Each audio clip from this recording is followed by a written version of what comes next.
Live from the hippest spot online, you've arrived at the Pop Culture Juke Joint, the only weekly podcast you'll need for intelligent showbiz chats. Located just up the street from the Peach Pit and down that dark, damp alley behind Fonzie's garage, you'll find former newsman and current hard-boiled crime writer Anthony Venutolo, chatting with guests about everything from old school classics to new school staples. So head up to the bar, grab a drink, and settle in here at the Pop Culture Juke Joint. Now, your host, Anthony Venutolo. Welcome to another episode of the Pop Culture Juke Joint, where each week we take a deep dive into a particular topic of pop culture, be it movies, TV, music, comic books, novels, you name it. This week, Jack Lugo and I have a really interesting conversation. It seems that what's old is new again. From TV shows like Lethal Weapon and Training Day and One Day at a Time and the reboot of 24 to that catastrophe that was the Dirty Dancing musical remake. We discussed this trend and, what to like about it and what not to like about it. It's a great conversation, so sit back, relax, grab that drink, enter the juke joint.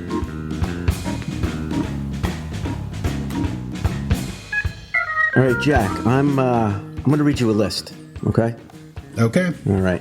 And when I'm done, you tell me what this list has in common, okay? All right. And we're going to play this game. All right. It's a long list, so just bear with me. Twin Peaks, Roseanne, Will and Grace, Prison Break, Dirty Dancing, One Day at a Time, Lethal Weapon, Training Day, 24, Fargo, The Mist, Get Shorty, Shooter, Baywatch, Chips, The Mummy, Ghostbusters, Flatliners, It, Jumanji, A Star is Born, Mary Poppins Returns, Overboard, The Lion King. Now you tell me what does that list have in common? What are all of those properties? They are all remakes, revivals, continuation, sequels of pop culture things from our youth.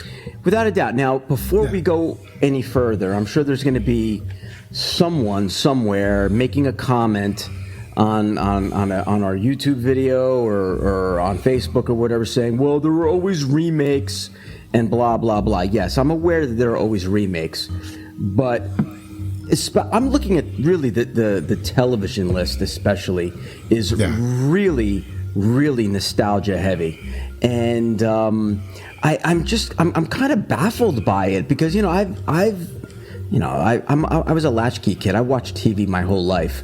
I never ever in my TV watching history have remembered such a nostalgia heavy list. I mean, are we just running out of good ideas here? What's going on? You kind of expect it for the films. I mean, they've been remakes of movies. Right. Ten Commandments was a remake. Sure. So I mean, but in TV, that seems to have gotten a bit overboard in recent years. I'd have to agree with you there. I mean, like I remember, like growing up, there was a Bad News Bears TV series that kind of went nowhere, but fine. Like if it worked in the movies, they would try it on TV. Hell, like I remember the Outsiders TV series on Fox back in the 90s, which was actually, I honestly really enjoyed it. So yeah, we're always used to that, but I mean, come on, all right, I'm going down this list. I mean, like I mean, I'm looking at, okay, Roseanne. Now, how are they going to do this? Okay, her husband died in the last episode, and they're just going to forget that existed. They've been floating around some theories. I mean, I think one of the things they're going to consider is maybe saying that he faked his death, which I don't know that's what they're going to go with. That seems a bit like soap opera-ish to me, but yeah, I mean, it should be. I mean, I'm interested in watching that. There are obviously from that list there are some properties that we are looking forward to and want to see. There's some properties that no one, as far as I know, no one's really asking for a remake of, and there are others that might pleasantly surprise us. let's not even forget. I didn't even put on this list like the revivals of the nighttime soaps, like Dallas, and like Melrose, and Dynasty now is coming out, which kind of does look interesting. But I mean, oh my God. Like, I'm waiting for the Alf remake. Yeah. Well, dude, like, look on TV. They have tons of Mary. That was the name of the Mary Hartman. No, not Mary Hartman. Mary. There was that show. It's on ABC. It's about a imaginary friend. I don't know. It seems very Alf-like. But all right, you know what? Let's talk a little bit about maybe what works on this list and maybe why. Okay, now I know you told me you were watching One Day at a Time on Netflix. I gave that a try, I don't know, a few months back when it debuted, and I gotta say, it was charming enough. I really liked it. It was an earnest and noble attempt to update the beloved CBS sitcom. I mean, I really kind of did like it. I mean, save for the hipster Schneider. I have to agree with you there. Yeah. I mean, what were they thinking? But I kind of dug it. What did you think?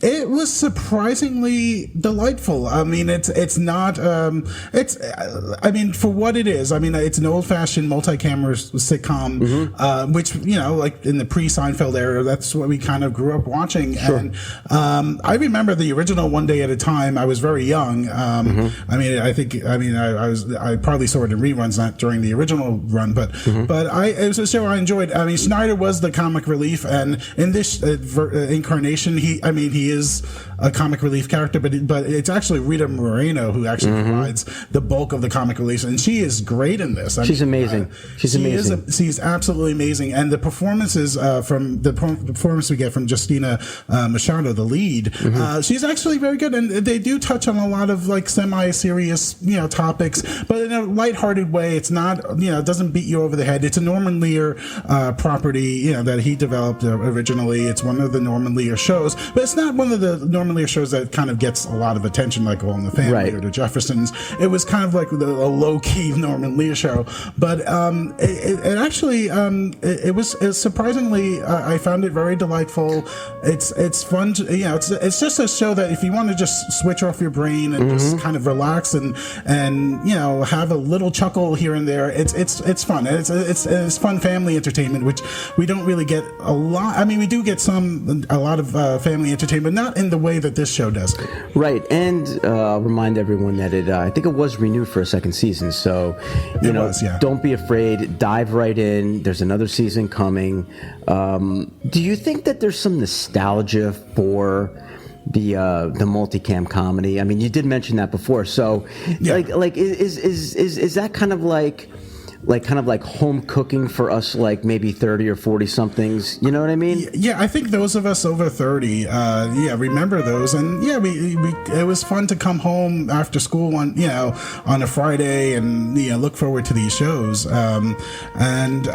this was before Seinfeld kind of changed the sitcom for good. These were kind of like reliable hallmarks. I mean, they were never very serious, but they were fun to watch. It kind of it gave you something to look forward to at night, and obviously back then this was not everyone had cable. These were all network shows, and now Netflix is doing One Day at a Time. They're doing Fuller House. These kind of like family shows that they have a home now that they don't have to worry about ratings, and they can kind of go back to the old fashioned sitcom if that's what I mean, and there are a lot of people who want that. Right. I mean, it gives you the warm and fuzzies. Now let me just say, I started watching Fuller House with my son, who is 9, who loves the original Full House. Yeah. Like, he could just watch Full House all day. But when I put on Fuller House, he just didn't get it. He didn't quite get that everyone was older. And he was like, "What is this? Get this off." I don't know if that worked. I have to be honest. I never watched Full House during its run. It was on Friday nights. I was a little bit older. I was going out. I was doing my thing. I think I might have been in college or something like that. Anyway, I don't know if you watched Fuller House. I think you told me that you started it. On occasion, yeah. Fuller House, I watched the first season back when it debuted. I still haven't watched the second season. I'm not sure that I'm, eager to get to it because it's a lot of commitment. I mean, my wife was really excited when the first season came out, and we kind of binge watched it, and I think we kind of overloaded on it. Well, I would say of the two kind of family sitcoms, I actually think One Day at a Time was a lot better than way better Fuller House. Way better, and plus I don't have to see dreamy John Stamos looking at me through the TV and me feeling awful about myself. Let's talk a little bit about Twin Peaks. I mean, this highly anticipated, probably one of the most anticipated shows of the year. I mean, right up there with the new season of Game of Thrones. I know you took a deep dive. I did, and I mean, because I didn't watch the show originally. I was a little too young. I mean, Twin Peaks originally aired in 1990 to 91, and then they had the movie that came out a year later. So I was, 10, 11 years old. It wasn't exactly on my radar, but it was a cultural phenomenon that I'd always been aware of, growing up. So I decided, before the third, this new revival came out, back in like February and March, I just decided to just take a deep dive and watch the original series and then also the film, and it's I'm with this revival. I'm pleased with it, but it's very you really have to be steeped in Twin Peaks mythology in order to really get it, and I'm not sure it's for everyone, but it's I actually because I was thinking about maybe talking about it. I took like 14 pages of notes just on the first 4 episodes, just because I mean there was one criticism of it is that it's the one show on TV right now that's not recapable. I know you used to do recaps at your old gig, and it's that's exactly how I would describe it. It's almost it's not impossible, but it's nearly impossible to recap it because it's so out there and there's just so much mystery and puzzles that you have to put together.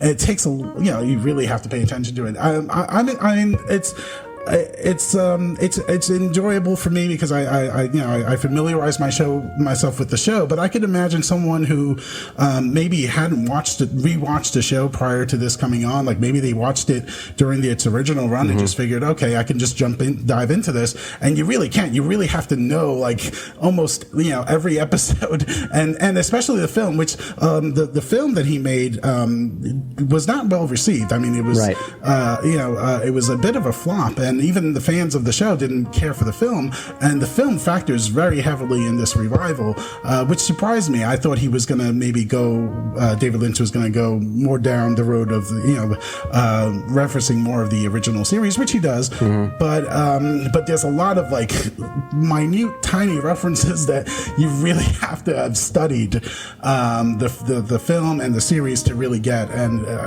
it's fun once you get it, but it's definitely an acquired taste. Jack, it just sounds like a lot of work to me. It is a lot of work, but I actually I actually enjoy it. I mean, I like a show that challenges me. Is there any word? Is this like a one and done thing, or is it going to be back? There are rumors that he might do another season. Nothing's been confirmed yet. I mean, there's a lot of mystery because Kyle MacLachlan, he has a bit of a history with the show. I mean, he that was his starring vehicle that's kind of propelled him to stardom. And then when David Lynch did the film, he didn't want to do the film because he felt he was being typecast. Right. But he did the film reluctantly, but in a very limited way. And now he's back and he's embracing this role. And he's playing like 3 incarnations of the same character. And Jack, of course he's embracing the role. What the hell, man? Of course he is, right? I mean, this is his bread and butter. It is. I mean, I know he's done other things since then, but I mean, this is the main thing he's known for. Jack, you have not lived, okay, until you saw Kyle MacLachlan do his thing on Desperate Housewives. I remember him Sex and the City. I didn't watch Desperate Housewives. That's right. He was on Sex and the City. That's right.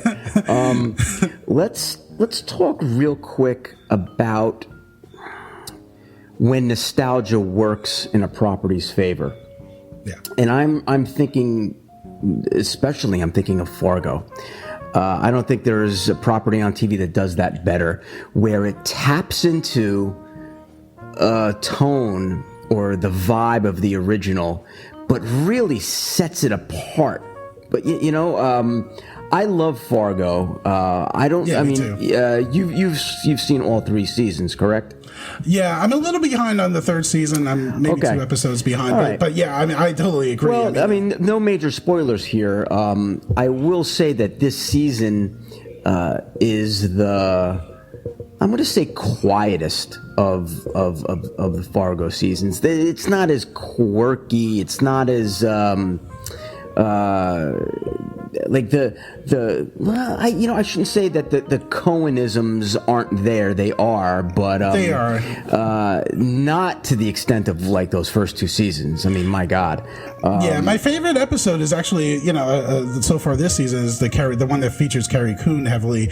She's going to investigate her stepfather's past, or former stepfather's past in California, right? Yeah. I think it's Vegas, isn't it? Was it Vegas? It was out west. Yeah, and she finds out a little bit about his life story prior to during the 70s and stuff, and I thought that was a really well done kind of it wasn't a lot it's a very understated episode, but I thought they really did a brilliant job on that. The art direction and the set direction on this show is almost second to none. I mean, I know they shoot in Canada, but they do such a great job of just capturing like that Midwestern feel, that starkness, the cold, the bleak, yet the homespun nature of it all as well. And I think they really, really do a great job. I'm into it, and hopefully it'll be back. I don't think there's a word on that yet. Well, there was a recent interview with Noah Hawley, who's the showrunner. He said that he's not sure. I mean, because he said that it's becoming more difficult to. I'm paraphrasing, of course, but it's more difficult to come up with this type of with a new concept for this type of show. I would imagine. I would imagine it would. I mean, because it always has like a steep criminal element. There's always there's always like a woman in law enforcement, so to speak, and I guess it's like been there, done that, been there, done that, been there, done that. So I can see where he can feel like that. The first season was brilliant. I mean, God! That first season, there was great performances from Billy Bob Thornton and Martin Freeman. I mean, that was every episode just had me like glued to the TV. I mean, that first season I think was perfection, personified for that show. Loved it. Yeah. Let's talk about something we were talking about this the other day. I don't know, man. We're going to see a Get Shorty TV series. And it's going to be without Chili Palmer. Now, I'm not going to cast any judgment. I'm going to be all in.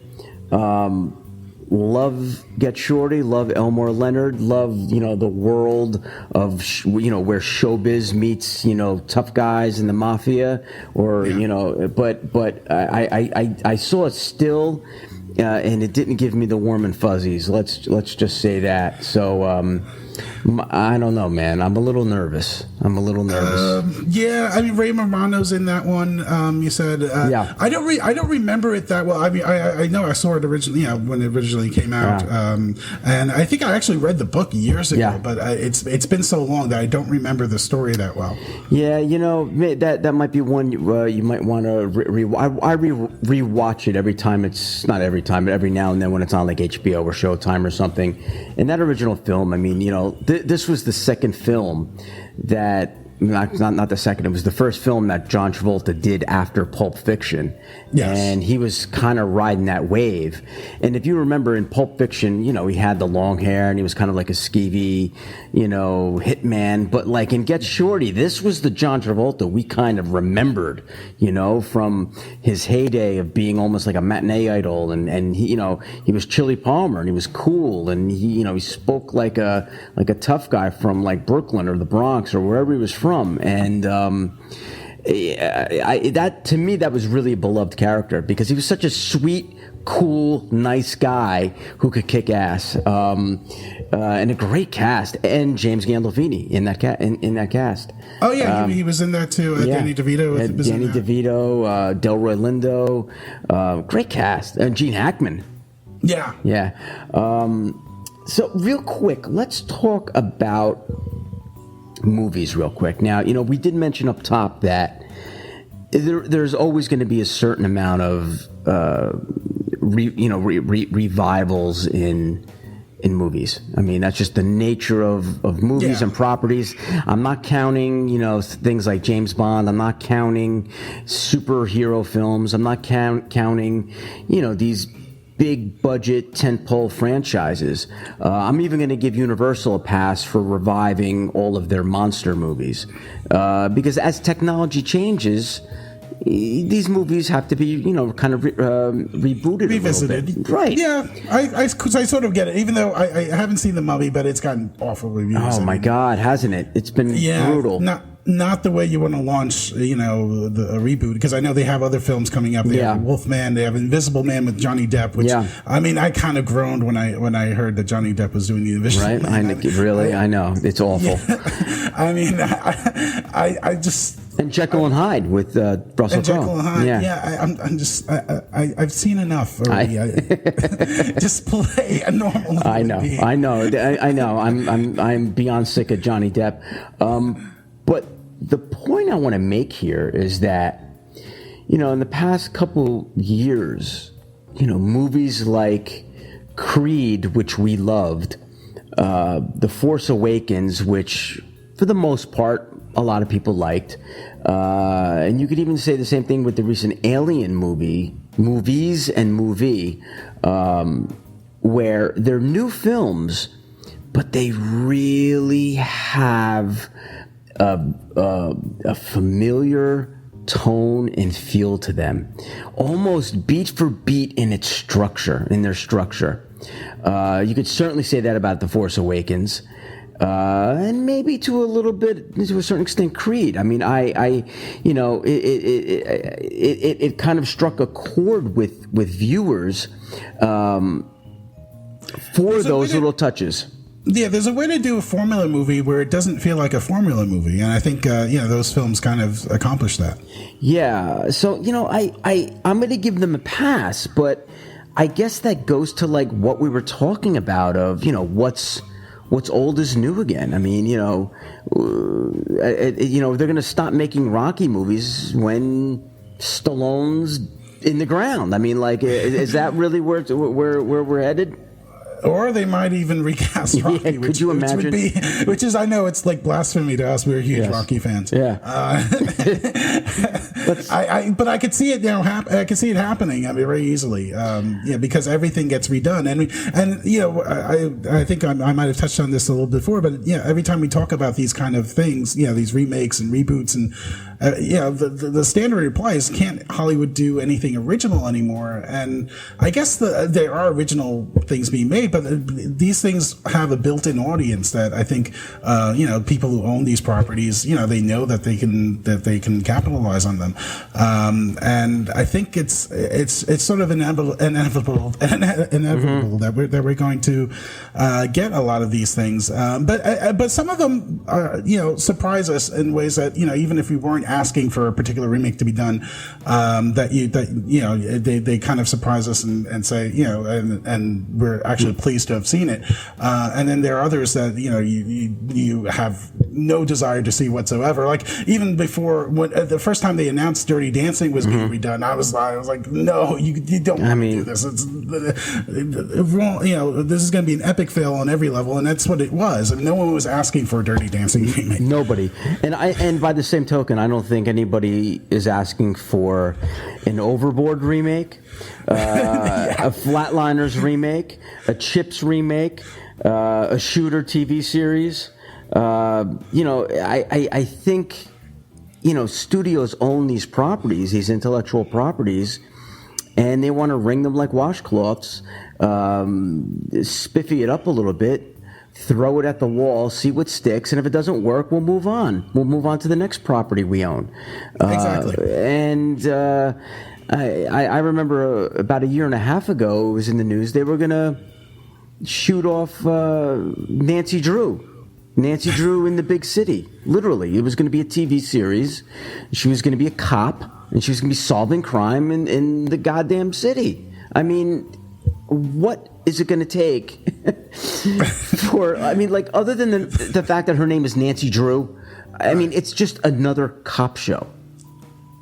Yeah, I mean, speaking of cop shows, I did check out Lethal Weapon, the series. Yes. And that one, I mean, it's not great, but I sort of could get into it. I don't think I'm going to finish the season, but it was okay. I mean, it's better than I expected it to be. I mean, Shane Black, who wrote the first two films, he was involved in that, and I think he wrote the first two episodes, and he continues to be involved in the series overall. And Damon Wayans gives an okay performance, and the other lead, I think Clayne Crawford is his name.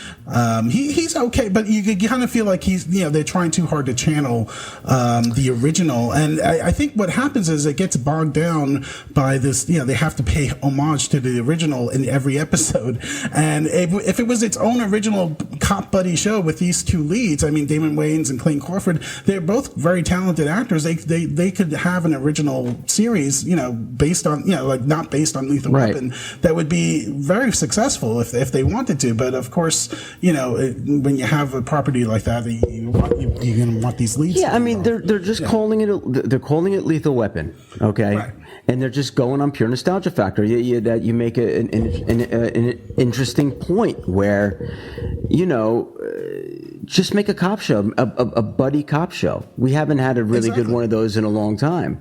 I mean, I'm honestly half surprised they didn't really try again with Miami Vice. I mean, I'm just counting the days off till they do that. They will. I mean, there's going to be another Miami Vice. So yeah. I mean, when they redid Miami Vice, here's the thing about that, because I was a huge Miami Vice fan. That was probably a little bit before your time, but that was my time. I was in high school. I just got my license. There wasn't a hipper, cooler show on the planet than Miami Vice. But what people fail to realize in that ridiculous big budget remake that I'm shocked that Michael Mann even had anything to do with is that, Miami Vice was about capturing a moment in time, that cultural zeitgeist of it was the wretched excess of the 80s that made that show. You just spiffy it up, make it an action movie, cast Jamie Foxx and Colin Farrell, you call it Miami Vice, okay, fine, you can call it Miami Vice, but let's face it, it's not Miami Vice. It's not, yeah, no, it's it's over, the 80s, you can't do a nostalgia. There's certain nostalgia shows that work, and there are other, or films that work within the context of how they're doing it, and there are others that don't, and that's clearly one of the ones that didn't. Well, we can revisit this, I think, maybe, let's say, in maybe 3-4 months, when a lot of these TV shows and films have, made their debut, especially, Get Shorty and Roseanne and Will and Grace and Stars Born, and we'll see. And the Stephen King, which I'm looking forward to, because it's I mean, there's a lot in the book that didn't make it into the miniseries. Terrifying trailer. So if the movie is halfway as scary, so we'll do that. Let's make a date in a few months. We'll come back, and we'll maybe we won't be as cranky. Yeah, maybe we won't be. I mean, there's some that might pleasantly surprise us. Like One Day at a Time. Like One Day at a Time. I wasn't expecting to like that at all, and I actually did. I'm glad you did. So, yeah. Jack, same time next week. We're going to do this, okay? Yeah. We'll figure out a topic for next week. We will get one. All right, Jack. Have a great night. You too. Enjoyed this episode of the Pop Culture Juke Joint? Then don't forget to tip the barkeep by subscribing and reviewing us on iTunes and Stitcher. Also, for some sizzling noir tales, head on over to Amazon to check out Anthony's hard-boiled fiction, available in print, digital, and audiobook formats. On social media, follow Anthony on Twitter at Anthony Venutolo or like his page on Facebook. For everything else, please visit his webpage at www.anthonyvenutolo.com. We'll see you next week.